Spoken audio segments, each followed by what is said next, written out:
Bonjour à tous et bienvenue à ce troisième petit cours à distance de mon école Ma Baleine. Aujourd'hui c'est vendredi, donc on va parler d'un cétacé mystère et on vous a préparé une découverte sur le cachalot.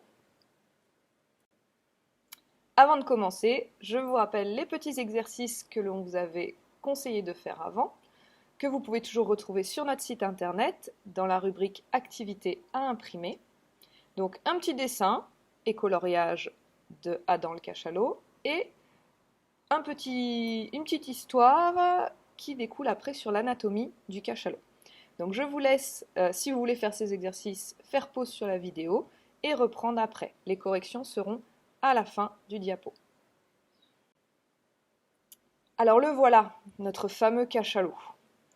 C'est un très gros animal. On est sur pratiquement la même taille que la baleine à bosse. Sauf que cette fois, c'est le mâle qui est plus gros que la femelle. Le mâle peut mesurer entre 14 et 18 mètres de long. Donc si vous voulez voir ce que ça fait, cette fois, vous êtes obligé de sortir dans le jardin, je pense, et vous me faites 18 grands pas. Et ça va vous permettre de voir la taille d'un cachalot mâle adulte. La femelle, elle, est un peu plus petite, entre 9 et 12 mètres à peu près. Son nom scientifique, c'est Physeter macrocephalus, ça veut dire souffleur à grosse tête. Pourquoi on l'appelle comme ça? Parce que il a une énorme tête. Dans sa tête, pour vous donner un exemple, on pourrait mettre une voiture, une petite voiture à l'intérieur. Vraiment une très grosse tête. Vous vous rappelez, il fait partie de la famille des cétacés. Et dans les cétacés, on a vu qu'il y avait deux grands groupes, les odontocètes, les cétacés qui ont des dents, et les mysticètes, les cétacés qui ont des fanons. Alors à votre avis, le cachalot, il fait partie de quelle famille? Vous avez un indice sur la photo. Il fait partie des odontocètes. Il a des dents. Il a 25 à 30 paires de dents. Mais attention, elles ne sont que sur la mâchoire du bas. Il n'en a pas en haut, seulement en bas. Et chacune de ces dents peut mesurer jusqu'à 20 cm. Donc là, vous pouvez aller chercher votre règle et regarder 20 cm ce que ça fait. Et elle pèse jusqu'à 1 kg. Donc c'est pas des petites dents, c'est pas les mêmes que nous.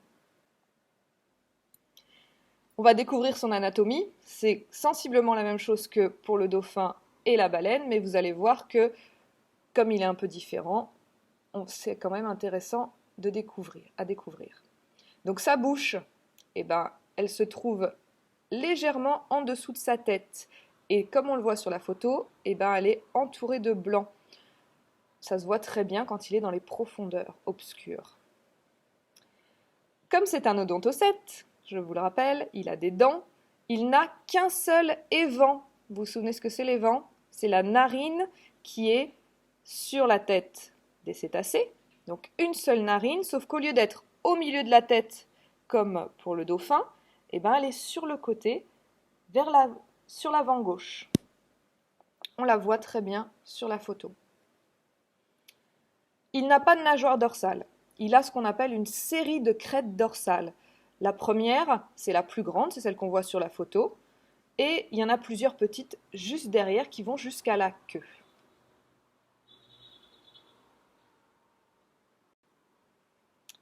On continue avec l'anatomie. Ça, c'est un cachalot vu de dessous, donc on voit son ventre. Et on retrouve sa bouche qui est entourée de blanc. Vous voyez qu'on la voit très bien.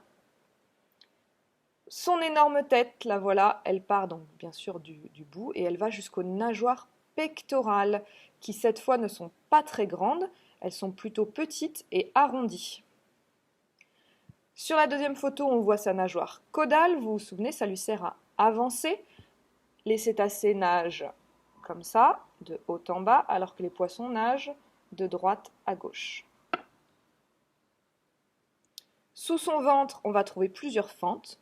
La fente génitale, qui lui sert à se reproduire et à accoucher.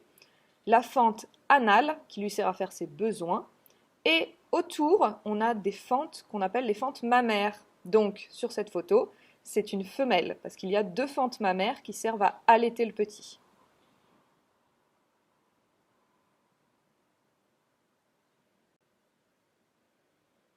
C'est un mammifère, vous vous rappelez, donc il doit remonter à la surface pour respirer. On a vu qu'il avait un seul évent sur l'avant gauche de sa tête. Donc là, on le voit bien en photo. Sur la première photo, il est fermé. Et sur la deuxième, on voit le souffle du cachalot qui part donc à 45 degrés vers l'avant gauche. Donc quand on voit un cachalot de loin, on peut savoir si c'est un cachalot ou une baleine, parce que la baleine, le souffle va partir tout droit, alors que le cachalot, le souffle va partir sur le côté. C'est le roi de la plongée. Il peut rester environ 45 minutes sous l'eau sans respirer, et il peut même avoir des records jusqu'à 2 heures. Donc c'est quand même super long. Comment on reconnaît un cachalot? Donc je vous ai déjà donné un indice dans la diapo précédente. De loin, on va repérer son souffle incliné sur l'avant, comme sur cette photo. Quand on le trouve, c'est qu'il est en surface, en train de se reposer, de respirer, avant de repartir pour faire une plongée. Donc quand il sera prêt à repartir, il va cambrer son dos une première fois, faire le dos rond, descendre sous la surface, remonter une dernière fois à la surface, prendre une grande inspiration et plonger vers les profondeurs. Donc là, quand il plonge vers le fond, il nous montre à chaque fois sa nageoire caudale. Pourquoi il plonge dans les grandes profondeurs? Pour aller chasser. Et le cachalot, il mange des poissons et des calamars géants qui vivent très profond. Il peut descendre jusqu'à 3 km sous l'eau pour trouver ses proies. Donc pour chasser, à 3 km sous l'eau, il n'utilise pas ses yeux parce qu'il fait nuit noire. Il va utiliser ce que l'on appelle le système d'écholocation. Qu'est-ce que c'est? Ce sont des clics, des ondes qui partent de sa tête et qu'il va envoyer autour de lui et qui vont lui permettre de repérer ce qui l'entoure. Donc là, on voit par exemple les ondes qui partent de sa tête en bleu, qui partent autour de lui, qui rebondissent donc dans ce cas-là sur un calamar géant, qui reviennent au cachalot et qui vont donc lui donner une image à son cerveau. Et ça va lui permettre de savoir si en face de lui c'est un obstacle, un rocher, un mur ou quelque chose, ou si c'est une proie. Quand il a repéré quelque chose, il va accélérer ses clics pour avoir une image plus précise de ce qui lui fait face. On va écouter à quoi ressemblent les clics du cachalot.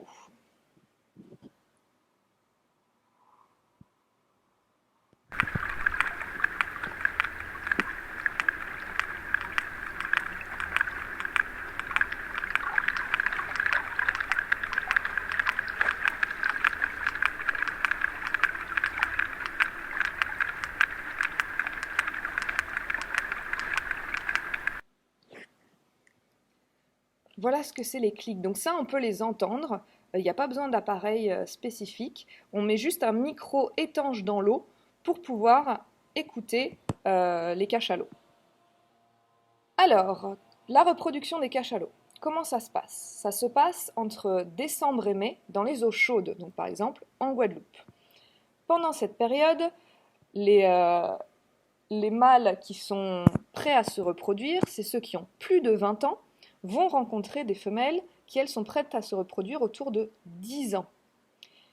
Ils vont faire un petit ensemble et la femelle va garder le petit 15 à 16 mois dans son ventre. Donc c'est bien plus long que pour nous les humains. Nous, c'est 12 mois.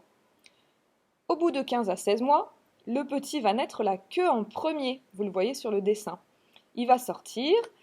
Il ne sait pas trop bien nager, donc sa mère va le mettre sur sa tête, le remonter à la surface pour qu'il puisse prendre ses premières respirations. Et quand il sera prêt, il va aller sous le ventre de sa maman pour boire le lait. À la naissance, il mesure 4 mètres et il pèse pratiquement 1 tonne. Donc c'est déjà un gros bébé. Vous vous rappelez 4 mètres, on l'a fait avec le dauphin. Vous pouvez vous mettre le long d'un mur et faire 4 grands pas. Ça, c'est la taille d'un bébé cachalot à la naissance. Il existe différents groupes de cachalots. Donc par exemple, en Guadeloupe, toute l'année, on a ce qu'on appelle la nurserie. Dans ce groupe, il y a les femelles, les adolescents et les jeunes, les bébés. Ils vivent donc toute l'année dans les eaux chaudes et ensemble. Pourquoi ensemble? Parce que quand la maman va chasser à 3 km sous la surface, le petit ne peut pas venir avec elle. Donc c'est un adolescent ou une femelle qui prend le relais en surface pour le surveiller. Le deuxième groupe, c'est le groupe des mâles qui, à partir de 20 ans, donc, sont prêts à se reproduire, et eux, ils vont faire des migrations. Ils vont partir dans les eaux froides pour s'alimenter, et ils reviendront donc chaque année, entre décembre et mai, pour rencontrer les femelles. On passe aux menaces. Donc le cachalot, c'est une espèce en danger. Autrefois, on l'a beaucoup chassé. Pourquoi on chassait les cachalots? D'abord pour le manger, pour récupérer donc la viande et le manger. Ensuite aussi pour récupérer sa graisse. À quoi ça servait la graisse des baleines? On la faisait fondre, c'était liquide, et on la mettait dans des petits bols, et on mettait des mèches dedans. Et ça faisait ce qu'on appelle des lampes à huile. Ça servait à l'époque où il n'y avait pas d'électricité à éclairer les maisons, mais aussi les rues, par exemple. Les lampadaires dans les rues fonctionnaient avec de l'huile de baleine.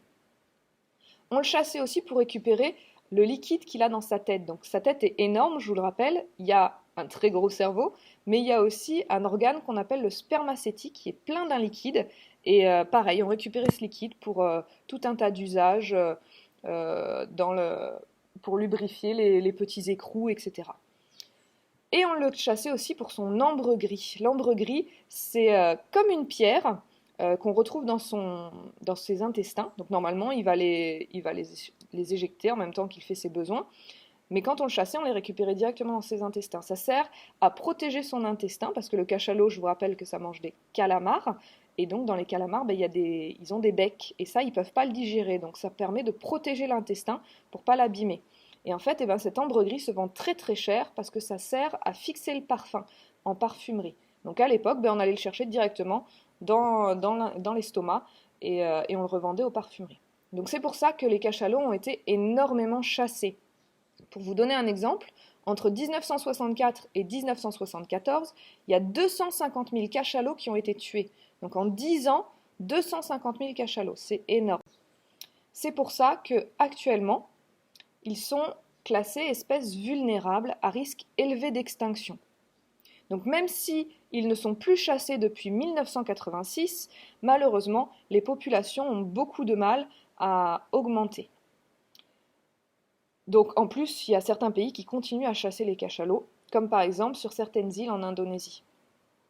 Et en plus, il y a toutes les activités humaines qui font que les cachalots peuvent mourir. Donc par exemple, la pollution plastique, on va voir tout à l'heure un exemple, mais il y a aussi les piles, les batteries dans lesquelles il y a du liquide toxique. Donc ça, si ça se retrouve dans la mer, ça va se stocker dans les cétacés et ça peut les rendre très malades et les faire mourir. Et tout ce qui est filet de pêche ou cordage de pêche qui sont abandonnés, qui se sont décrochés, tout ça, ça va faire des obstacles dans lesquels ils peuvent s'accrocher. Et si un cachalot est accroché dans un cordage, par exemple, ou dans un filet, il va s'épuiser et il va finir par mourir. Donc tout ça, ce sont des dangers auxquels les cétacés doivent faire face tous les jours. Donc, par exemple, en novembre 2018, il y a un jeune cachalot qui a été retrouvé, qui s'est échoué en Indonésie. Et donc, on a voulu savoir pourquoi il s'était échoué. Donc, on l'a ouvert et on a regardé dans son estomac. Il y avait 6 kilos de plastique dans son estomac. Et on a fait le décompte de ce qu'il y avait comme plastique dedans. Vous avez la liste à côté. Il y avait 115 gobelets en plastique, 25 sacs plastiques, 4 bouteilles en plastique, 4 tongs et plus de 1000 pièces diverses de plastique. Donc tout ça, en fait, ça s'est stocké dans son estomac et ça a fait que finalement, ce cachalot est mort de faim et a fini par s'échouer. Donc ça arrive malheureusement de plus en plus souvent. Donc c'est pour ça qu'il faut faire très attention à notre consommation. Donc par exemple, ne plus utiliser de sacs plastiques ou ne plus utiliser de couverts jetables. Quand on va par exemple faire un pique-nique, on peut emmener des assiettes normales, des verres en verre, et on ramène tout à la maison et on les lave. Ça, c'est un bon moyen d'aider les cétacés, par exemple. On passe à la correction des exercices. Donc, je ne vous ai pas corrigé l'exercice sur le dessin parce que ça, c'est à chacun de faire sa petite œuvre. Par contre, voilà la correction donc, pour l'anatomie. Donc, je vous laisse faire pause et vérifier si vous avez juste ou pas. Pour la semaine prochaine, vous pouvez retourner sur notre site internet dans les activités à imprimer et télécharger l'un ou les deux exercices que je vous présente pour les réaliser et on fera la correction donc la semaine prochaine. Pour terminer cette semaine de petits cours à distance, on avait envie de vous proposer un petit quiz. Donc là, vous pouvez sortir une feuille et un crayon. Ce sera un petit quiz sur 10. Donc il y aura 1 point ou 2 par question, ce sera écrit. Et on vous donne les réponses juste après. Donc ce que je vous conseille de faire, c'est, dès que la question est apparue, de faire pause pour pouvoir répondre sur votre feuille et vérifier si vous avez juste ou faux après. À la fin, vous pourrez faire votre total sur 10 et nous l'envoyer en commentaire, par exemple, pour nous dire, ben voilà, cette semaine, j'ai appris plein de choses parce que j'ai eu 9 sur 10, ou alors, au contraire, ah ben, il me faut encore quelques petits cours parce que j'ai pas réussi à tout répondre. Alors, c'est parti. Première question. Combien de nageoires le dauphin possède-t-il? 3, 4 ou 5 nageoires? Donc là, par exemple, c'est une question sur 1 point. Si vous voulez, je vous laisse faire pause, écrire sur votre feuille la bonne réponse, et comme ça, vous pourrez vérifier juste après si vous avez eu juste ou pas. Donc pour cette question, la réponse est 4. Les cétacés ont 4 nageoires. Une nageoire dorsale, 2 nageoires pectorales et une nageoire caudale. Ça fait bien 4 nageoires. Deuxième question, encore sur 1 point. Comment s'appelle la nageoire qui lui sert à avancer? Est-ce que c'est la nageoire caudale, la nageoire dorsale ou la nageoire pectorale? Alors, à votre avis? La bonne réponse est la nageoire caudale. Question numéro 3. Cette fois, elle est sur 2 points, il n'y a pas de proposition. Attention. À quoi ressemblait l'ancêtre des cétacés? Alors ça, on l'a vu ensemble dans le petit cours de lundi et dans le petit cours de mercredi. Est-ce que vous vous souvenez? Vous êtes prêts? Attention, la réponse est: l'ancêtre des cétacés ressemblait à un petit loup. Question numéro 4, encore une fois sur 2 points. Pourquoi on l'appelle baleine à bosse? Ah, ça c'était le petit cours de lundi. Est-ce que vous vous souvenez? La réponse est parce qu'elle a une bosse sur le dos, juste devant son aileron. Question numéro 5, encore une fois sur 2 points, et celle-ci est un peu plus compliquée. Donnez au moins 2 caractéristiques des mammifères. Je vous rappelle, petit indice, qu'il y en a 4 en tout, et je vous demande d'en citer 2. Les bonnes réponses, c'était: ils allaitent leurs petits, ils ont des poils, ils respirent de l'air avec des poumons, et ils ont le sang chaud. Donc si vous avez donné au moins 2 bonnes réponses parmi ces 4, vous avez le droit de noter 2 points. Question 6, pour 1 point. À quel âge le cachalot aura ses premières dents? Alors, est-ce que c'est à 2 ans, 5 ans ou 10 ans? Le cachalot aura ses premières dents à 10 ans. Eh oui, c'est tard, hein? Question numéro 7, pour 1 point. Que mange le cachalot? Des algues, des crabes ou des calamars géants? La bonne réponse, c'est des calamars géants. Et petite surprise, on vous propose une question bonus. Donc cette question, on ne donne pas la réponse dans le diaporama. Vous pouvez nous envoyer la réponse par mail et on fera un tirage au sort avec les bonnes réponses. Et le gagnant sera annoncé la semaine prochaine et bien sûr, il aura droit à un petit cadeau. Donc la question est: à quel groupe de cétacés appartient la baleine à bosse puisqu'elle a des fanons? Je vous laisse donc réfléchir, nous envoyer votre réponse à l'adresse mail que je vous ai mis juste au-dessus et on annoncera le gagnant la semaine prochaine. On a terminé ce petit diaporama.